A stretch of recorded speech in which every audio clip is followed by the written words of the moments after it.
Bapak Ibu, sekarang kita akan masuk ke bagian eh, pengisian data file di bagian 4. Pada bagian 4 ini kita bisa mengisikan pengalaman mengajar, pelajaran keinsinyuran, atau manajemen, dan atau mengembangkan mengembangkan pendidikan dan pelatihan, ya, workshop dan sebagainya, ya. Jadi tidak harus kegiatan mengajar di kelas, di workshop juga, tapi workshopnya dia yang terstruktur, ya. Nah, kita bisa lihat di penuntun sebenarnya apa saja yang bisa diklaim dalam kegiatan mengajar ini atau riwayat mengajar ini. Yang pertama ditekankan bahwa yang bisa diklaim adalah kegiatan mengajar setingkat minimal D3. Ya, minimal D3 ke atas. D2, D1, SMA tidak disarankan untuk diklaim karena biasanya tidak akan dinilai, ya. Jadi yang bisa diklaim adalah kegiatan mengajar dengan audiens dengan peserta ajar adalah D3 ke atas, ya. Jadi di mengajar STM misalnya itu tidak bisa dituliskan di portofolio atau di file, ya. Jadi kegiatan mengajar yang dapat dituliskan pada bagian ini adalah mengajar materi teknik, ya, keteknikan yang disajikan terstruktur, terjadwal, ya. Jadi misalnya per semester, ya, atau per satu kali siklus kegiatan training, nah, itu bisa gitu. Kemudian dia memiliki silabus ajar, ya. Ada materi tertentu yang akan disampaikan. Kemudian penekanan khusus di sini bahwa misalnya mata kuliah umum seperti agama, ya, misalnya siapa tahu ada yang mengampu mata kuliah agama misalnya, atau bahasa Inggris atau bahasa Indonesia misalnya, fisika dasar, kalkulus, kimia dasar dan sejenisnya itu juga tidak bisa diklaim, ya.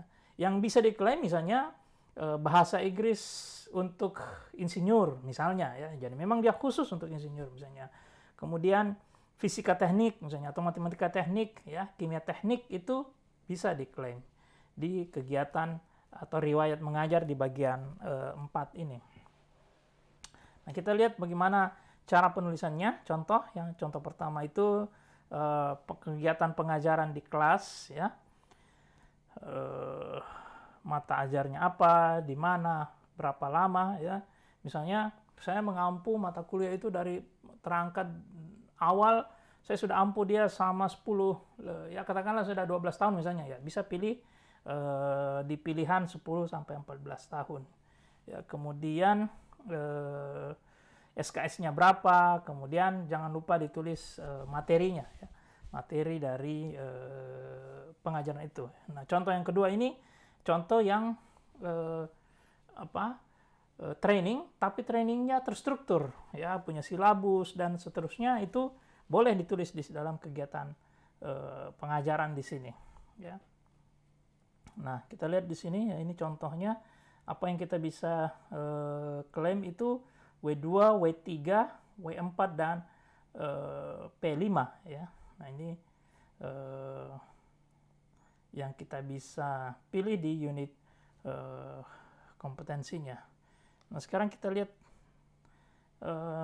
contoh langsung, ya, bagaimana kita menambahkan. Misalnya contoh seperti tadi, perguruan tingginya misalnya Universitas Hasanuddin, ya. Kemudian mata ajarnya mekanik. Kemudian di mana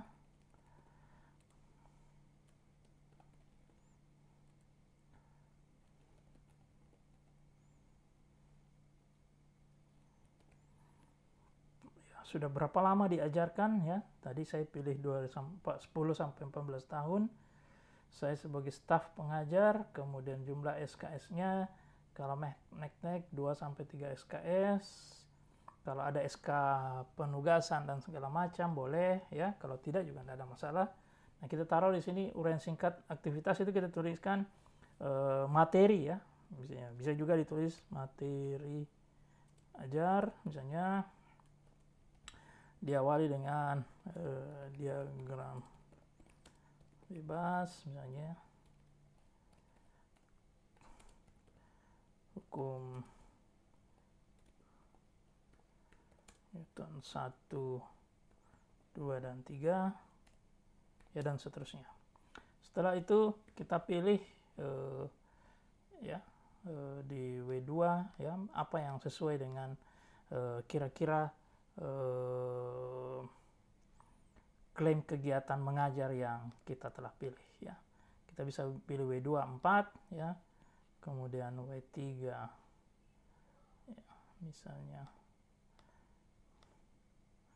W3 2 ya, kemudian dan seterusnya ya, W4 kalau saya tidak salah 4 juga ya, 4 juga, dan P ya, P5 misalnya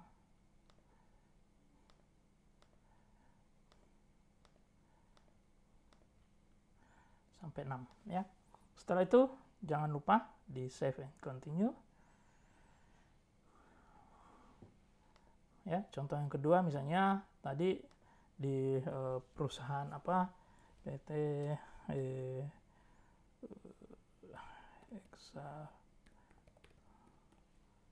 Komindo misalnya ya, mata ajarnya apa, HVAC misalnya, di misalnya Sorowako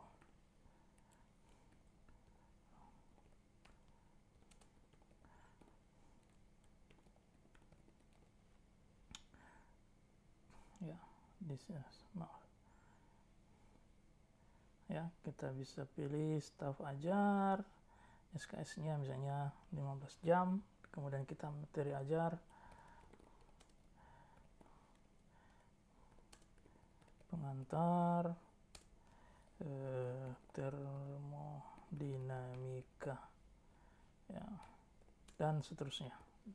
Dan kemudian kita bisa memilih kembali ya, W2, W4, W3, W4 dan seterusnya sesuai dengan apa yang bersesuai dengan klaim kegiatan kita. Jangan lupa save dan continue ya, untuk memastikan bahwa klaim yang kita lakukan telah tersimpan dengan baik di Symfony.